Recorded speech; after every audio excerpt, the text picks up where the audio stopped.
there in YouTube land.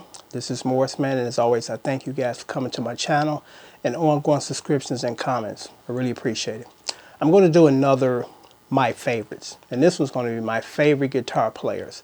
And again, I'm not going to entitle this Best, because again, I will get a ton of comments saying, why is this guy on the list and why isn't this guy on the list? So again, I'm going to play it safe.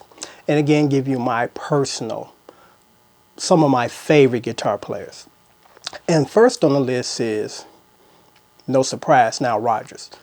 The majority of people that when they hear me playing out in the clubs, they tell me that, you know, my style is like Nile's. And that's because I pattern my style around Nile's, because I'm more or less a rhythm guitar player.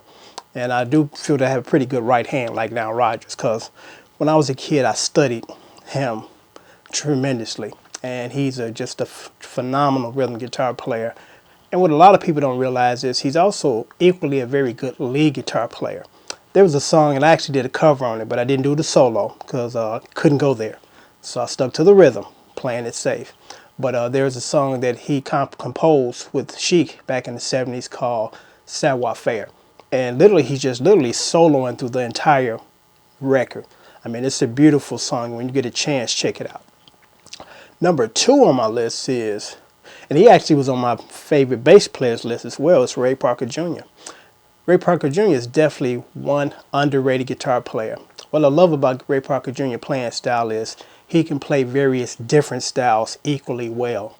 I mean, you know, he can do the funk thing, because he actually played guitar on Tell Me Something Good by Shaka Khan and Rufus. He's played with many people, and I love his style because he can handle all different styles equally as well. He's a good jazz guitar player. He plays kind of in the octave style like Wes Montgomery. He can play beautiful classical acoustic, pieces on a song called More Than One Way to Love a Woman that was recorded when he was with a group called Radio. You should if you get a chance, check it out. The intro is beautiful. He's playing acoustic guitar. Actually, he's playing 2 parts. And he's very well as far as handling these different styles of playing guitar. So he's definitely one of my favorite guitar players. And number 3 is kind of a unknown guitar player. You know, when you hear him, you don't know who he is. He plays with the Gap Band, or used to. I'm not quite sure these days, but his name is Mr. Raymond Calhoun. And Mr. Raymond Calhoun has a very unique guitar playing style. It's very hard to copy his guitar chord voicings, because he don't usually use the traditional chords. You know, the song Yearning for Your Love, the intro, it literally took me a couple of years to figure it out. And as my ear got better, I kind of determined what he was doing, because as I was hearing it, I could hear octaves, 2 notes, different octaves. Then he was doing at the time hammer-ons, which I really wasn't familiar with. But after like 5 years of listening to the record, trying to play it, I was able to kind of nail it. But he's a very unique guitar player. Another song, Early in the Morning. The intro, again, very hard to determine what chord voicings he's using. So he brought a very unique style to the Gap Band's sound. And I think he was just as equally important as the brothers themselves, in my opinion, because when you listen to the Gap Band, you hear these guitar sounds or these guitar layers that Mr. Raymond Calhoun, put together. So that's why he's definitely on this list. Okay, the next one is Andy Summers from The Police. He's very similar to Mr. Calhoun, where it's very kind of hard to determine what he's doing with his chord voicings, because he is definitely not a traditional bar chord, typical type of chord player. He even stated that in the video that he did years ago for, I think, Starlakes. And he explained and kind of showed in detail what he did during the Police period, because most of us couldn't figure out what he was doing. Like in Message in the Bottle, he's doing more or less what's called triads as opposed to just the standard chords. And when you play it the standard way, it sounds nothing like the way that Andy Summers played it on the recording. So that's why he's on my list, because he's a very unique guitar player. The next on the list is Glen Campbell. We all know Glen Campbell for his great singing, great songwriting. And I mentioned in my other video that, sometimes you have a certain talent that overshadows the other talents that you have. And this is definitely the case for Mr. Glen Campbell, because Glen Campbell is a great guitar player. he's played with a lot of musicians and groups over the years too. He actually played with the Beach Boys for a period of time. And what blew me away was, if I'm not mistaken, on the flip side of Southern Girl, he did his cover of the William Tell Overture, and he did a great job. You know, I didn't realize that he could pick that great and that quickly. So he's definitely earned a spot on my list because he's a great guitar player. Next is Wes Montgomery.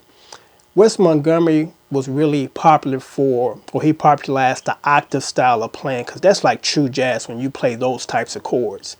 And he was the master. I'm not quite sure if he was first in doing that, but he definitely put that style of playing on the map.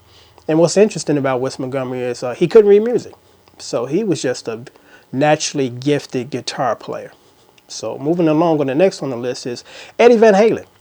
Love Eddie Van Halen's playing style.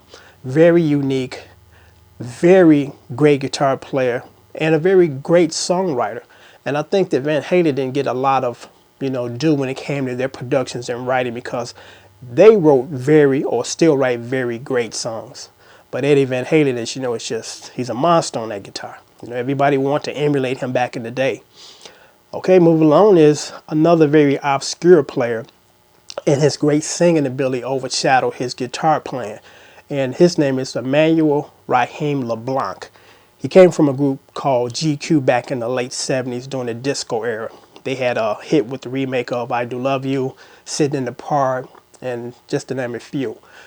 He's one of the guitar players where he's hard to follow as far as his voices, because he used a lot of jazz chords and octaves, too. And, I've had a couple people ask me to do covers on, some of that stuff. And he is one of the few guitar players where I bag off because I'm like, I can't go there.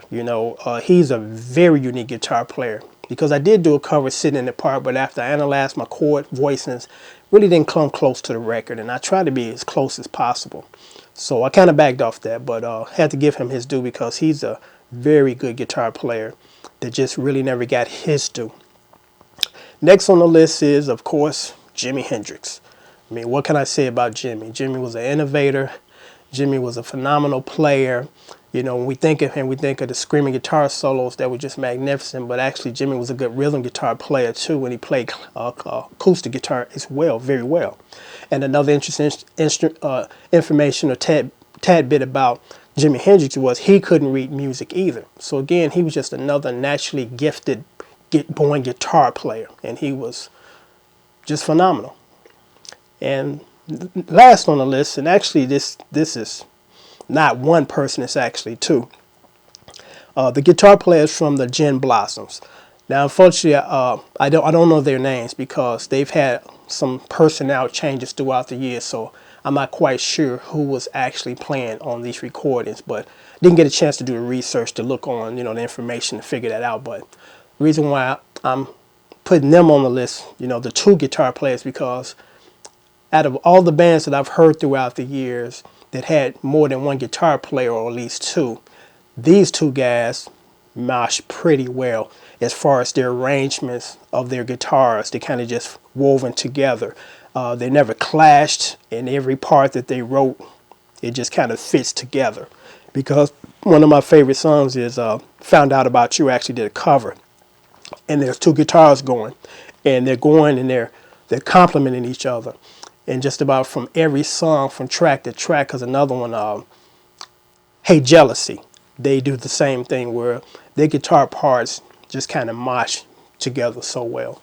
So that is my list of favorite guitar players. And of course I have more, but I had to kind of trim my list down to 10. And perhaps I might do a sequel to this as far as additional guitar players, because there are other guitar players that are my favorite too. But if I had to do a list of 10, and these are the 10 people that I decided to go with. So I hope this was entertaining and informative. Until next time, take care.